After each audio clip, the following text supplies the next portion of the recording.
This is a Wakaliwood Premium episode. Please enjoy your ad-free experience.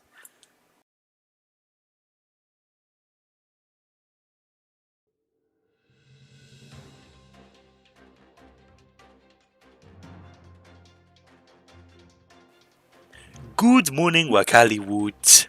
Today I am here in a slightly different area, as you can see, and that is because for today's episode we have a couple of visitors from the past.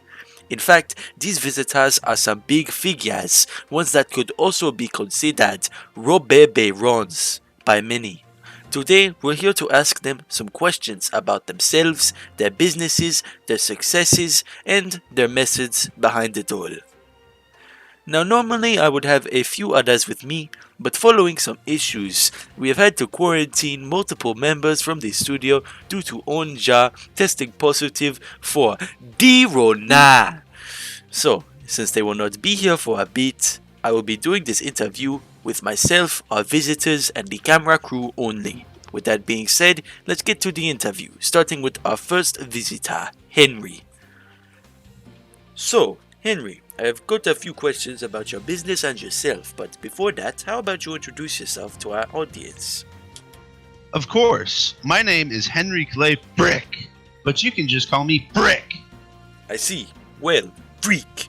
What do you do for a living?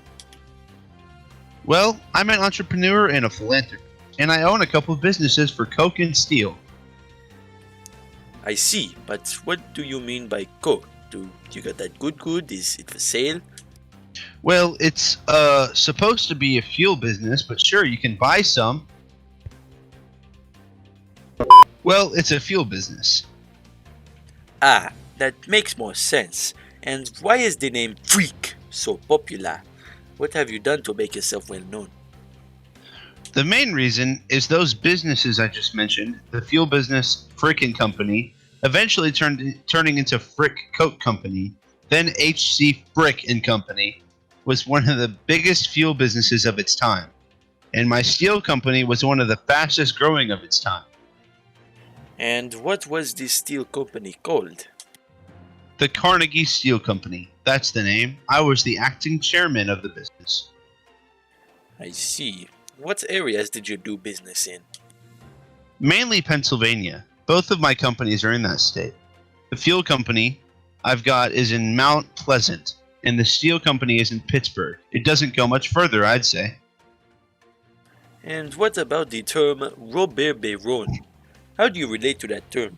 Do you think perhaps that you are a Robert Baron? That would be correct. I have no problems with it, it's just a matter of business. Being such a titan, profits are important for success, especially with how much competition is present when you're on top. Surely just a little bit of rough treatment to the workers won't be that big of a deal. In the end, you're still getting some extra cash in your pocket because of it. Interesting. Well, thank you for allowing us here to make this interview. Anytime, and the pleasure is mine. So, now that we know about Freak, let's move on to the next interview with Henry Morrison Flagler. Right now I am here with our next visitor, Henry. So, Henry, how about you introduce yourself? Right, my name is Henry Morrison Flagler, you can just call me Flagler. Okay, so, Flagler, what do you do for a living? I work on my oil business and work on other things with the profits. And what is this oil business called? What is it for?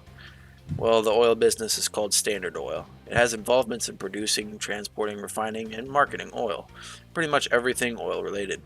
It was the largest oil refiner in the entire world, at least for the period of time it lasted. And what do you mean by for the period of time it lasted? Did the company go out of business? Well, yeah, that's a way to say it, but not because of a lack of funds. It was decided in a court case because of some stuff about being anti-competitive and all.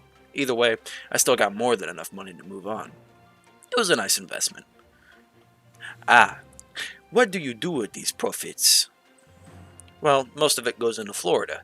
It's a perfect state for tourism, it's got great weather, and it's got great potential, but it doesn't have transport or any places to stay. So I just use my funds from the oil business to help with that. Interesting. And why are you famous? That's because of both the oil company and my investments in Florida's East Coast. Even though the oil company was forced to be shut down, it was the largest when it was still present, and the railroads and hotels I've built for Florida also have gotten a name for themselves in the past. I see. And where did you do business? Well, I did business mainly in Ohio and Florida. Florida for all the railroads, Ohio for the oil company. Simple as that. And what about the term Robert Baron? Do you think this term fits you? I wouldn't exactly be able to say no to that. After all, if I wasn't, the oil business wouldn't have been shut down. I think it was completely worth it. After all, I got enough money to fund a lot of Florida's tourism industry development because of it, and the company was on the top. If I didn't do it, somebody else would. As for the situation in Florida, well, that's just the problem with the environment.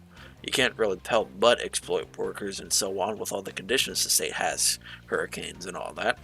In conclusion, somebody's got to do it one way or another, so I'm just that guy that's got to do it. Interesting. Well, that is all for the questions that I have got. Thank you for coming out here today to participate in this interview. With that being said, let's get on to our recap of this episode. So, in conclusion, both Flagler and Freak are a bit brutal in their methods, but are both very successful businessmen with massive companies. Although their morals and methods may be worth a little bit of questioning, it's clear that with this comes the reward of better success, at least in most situations. With that being said, that is all we have for today's episode about Robert Barons. We'll see you next time. The Wakaliwood News.